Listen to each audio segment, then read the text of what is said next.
Jai Sriram, her Mahadev. நம்ம வந்து தானுமானவர் ஆலயத்தை பார்த்துட்டு பக்கத்துலேயே ஒரு சக்தி பீடம் இருக்கு அப்படின்னு நான் அந்த சக்தி பீட யாத்திரைகளுக்கு போறேன் அப்படின்னு தெரிஞ்சோடனே காயத்ரின்னு சொல்லிட்டு இங்க திருநெல்வேலியில நம்மளுடைய கெஸ்ட் அந்த பொண்ணு நம்ம கூட பக்கத்துலேருந்து பயணம் பண்ண போறா. அவ ஃபோன் பண்ணி, அக்கா இங்க வந்து 51 சக்தி பீடம் வந்து இருக்குக்கா, நீங்க கண்டிப்பா போய் பார்த்துக்காங்கக்கா. அதாவது இதுதான் நான் எப்பயும் சொல்றதுதான், நம்ம தெய்வத்தை நோக்கி ஒரு அடி எடுத்து வச்சோம்னா தெய்வம் நம்மளை நோக்கி 100 அடி எடுத்து வைக்கும். இப்படி ஒரு ஆலயம் இருக்குன்னு எனக்கு தெரியாது.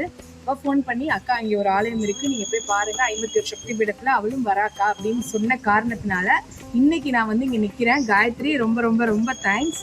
51 சக்தி பீடத்துல முன்னுதித்த நங்கை அம்பாளுடைய பல்கள் விழுந்த இடம். இதுல என்ன ஒரு விஷயம் அப்படின்னா, நம்ம வந்து மேகாலயால ஜெயந்தி சக்தி பீடம் போகும்போதும் ஒரு ரிமோட் வில்லேஜ்ல அம்பாளுடைய தொடை விழுந்த இடம் இருந்தது. அங்கேயும் பாத்தீங்கன்னா பெருசா யாருமே ஆட்கள் இருக்க முடியல. இங்க வந்து நாகர்கோயில்ல இவ்வளவு ஒரு மெயினான இடத்துல இருந்தா கூட சக்தி பீடம் இன்னும் வந்து இது இன்னும் விமர்சையா ஆகணும் அப்படின்னு இங்க இருந்து அம்பாள்கிட்ட பிரார்த்தனை பண்ணிக்கிறோம். ஏன்னா இந்த மாதிரி இடங்களுக்கெல்லாம் நம்மளுடைய முன்னோர்கள் வந்திருப்பாங்க, எத்தனை ஜெனரேஷனாலும் மக்கள் இங்க வந்திருப்பாங்க, இன்னும் நமக்கு நம்ம சந்ததிகள் எல்லாருமே இங்க வர போறாங்க. அப்படிங்கும்போது இதெல்லாம் வந்து மக்களுக்கு பெருசா தெரிய வரணும் அப்படிங்கிறது இங்கிருந்து என்னோட பிரார்த்தனை. 51 சக்தி பீடத்துல முன்னுதித்த நங்கையை இப்ப பிரார்த்தனை பண்ணியிருக்கோம். நம்ம வந்து தானுமானவர் ஆலயத்துக்கு போனோம் இல்லையா, தானுமானவர் ஆலயம் பிரம்மா விஷ்ணு மகேஸ்வரர் வர்றதுக்கு முன்னாடியே இங்க முன்னுதித்த நங்கை வந்து இருந்திருக்கா. அவங்களுக்கு முன்னாடியே இங்க அம்பாள் வந்து தோன்றி ரொம்ப பழமையான கோவிலா இது கருதப்படுது.